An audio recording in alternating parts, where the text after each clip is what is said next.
in May 2006 here in this city, London, whose Article 18 very specifically deals with the issue of Kashmir and solving it in line with the Security Council resolution and in accordance with the wishes of the people of Pakistan. So it is our commitment that without solving Kashmir issue according to UN resolution and wishes of people of Kashmir, there can be no lasting peace in South Asia, and we are fully committed to it. And I think we need to understand that there is a great responsibility in our shoulders. We need to understand the new world. We need to understand the new media. And this is my observation, that we Muslims, unfortunately, are lagging in terms of understanding the new environment in which, in order to make our case effectively before international community, we still try to rely on the old way of doing business. The world has changed, ladies and gentlemen. How many scholars have we produced who can go and address different think tanks here in Europe and in the United States to make a strong case for Kashmir?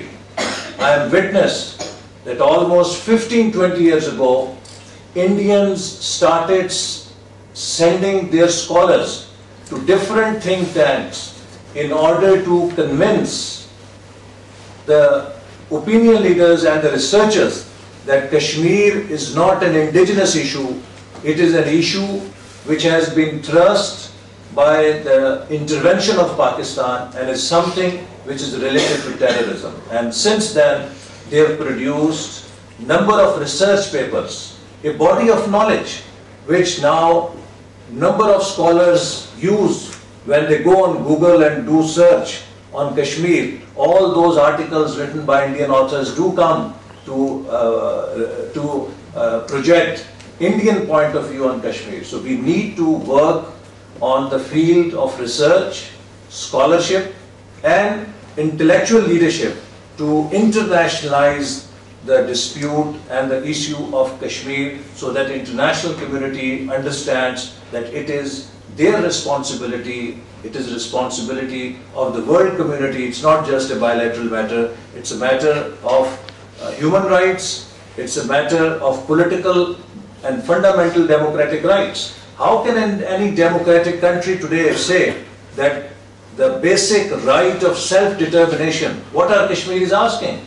They're only asking for the right of vote. Please give us our right of vote to decide what we want to do. This is the fundamental concept of democracy.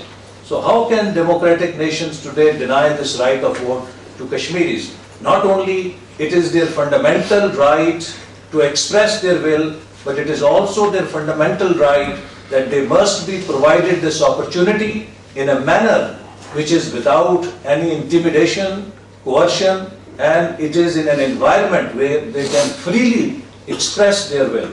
So this is the basic tenet of democracy, the fundamental core concept of democracy. Kashmiris are only asking for their fundamental democratic right.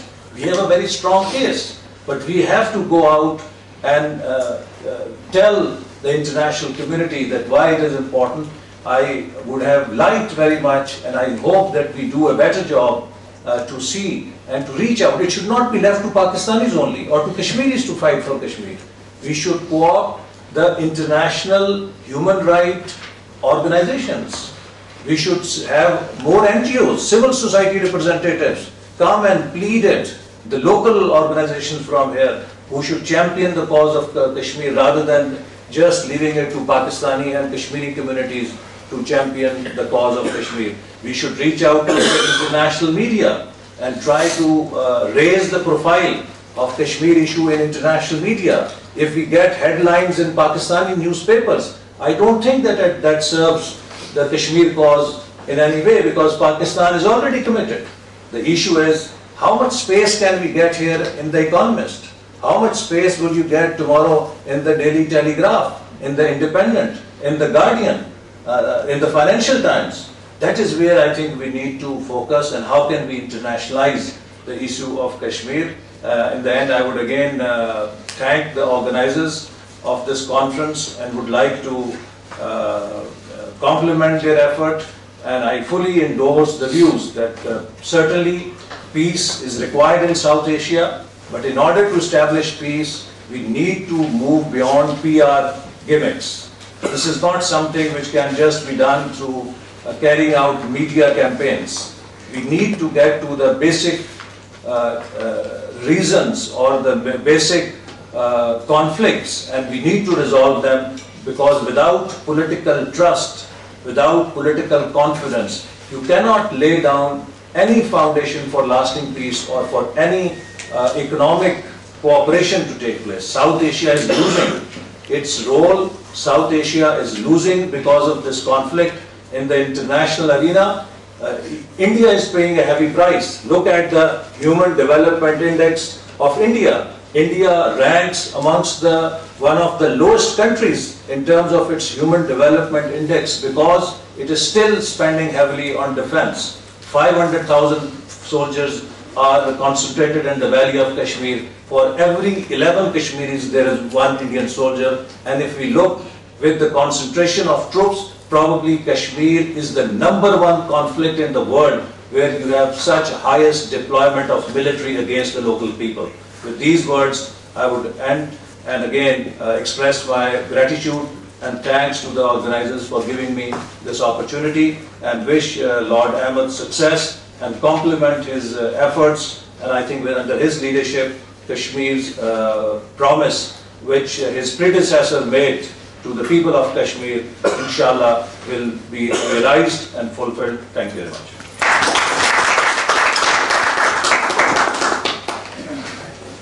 Hasten for me to say, Lord Ahmed, as blunt as I am, that as an Iqbal, he gave us some food for thought, but I put the ball back in his corner.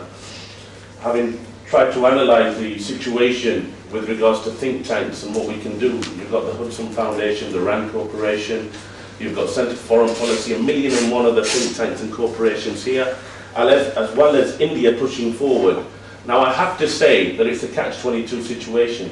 Until we have the resources, we can't create that environment. Until you create the resources, you don't create the disposable time for those intellects to come and present the view on Kashmir or lobby for Kashmir. And unfortunately, in today's climate, currency is that thing that offers you disposable time for people, the intellects, to come out of their universities to sit back and do this objectively. And if you look at the amount of resources committed by powers like India in comparison to Pakistan, Pakistan comes out very, very low. So we need to create that intellectual property. We need to create that by resourcing it.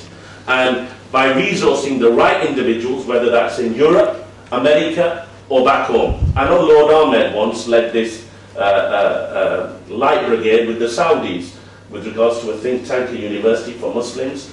And I won't tell you what the answer was, and I know he spent hours, days and decades getting a full brief together.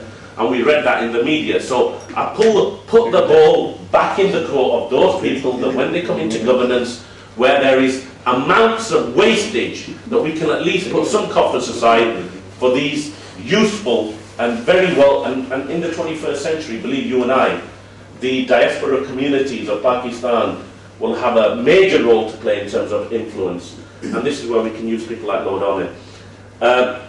I don't control the speaker list. I've had an addition, someone we forgot, and I've got to be inclusive in terms of Kashmiri representation. Can I invite, before the final speaker, the President of Tariq-e-Kashmir, all parties Kashmir Committee, Ghalib Saab, to say a few words, please. Bismillah ar-Rahman ar-Rahim. Respected members of Parliament who already have left now, ladies and gentlemen, first of all, I would like to thank the organizers, and I would like to congratulate the organizers, Veer Ahmed and Asif Bhatt from the Waiwat group for Pakistan, who have organized this event on a particular day on 3rd of February, which is very close to 5th of February, which is, we believe that this day also is a solidarity day with the people of the oppressed people of the Kashmir. I'm not sure how many people are aware of the, although Pakistani and Kashmiris are aware, but outside of the Pakistani and Kashmiri community, how many people are aware of this 5th of February? The 5th of February is February is 20 years ago when it was appealed by the government of Pakistan. Although it was first appealed by the Qazi Hussain Ahmed of Sabak Amir al-Jama and then Muqaddam Benazir Bhutto, called this day as the official day of Pakistani community and Pakistani government to observe this day as a solidarity day. And we are grateful to the Pakistan nation, and we pay tribute to Benazir Bhutto Sahiba at this time that she showed her commitment with the people of Jammu and Kashmir, and this is going to be continued until the Kashmir is free.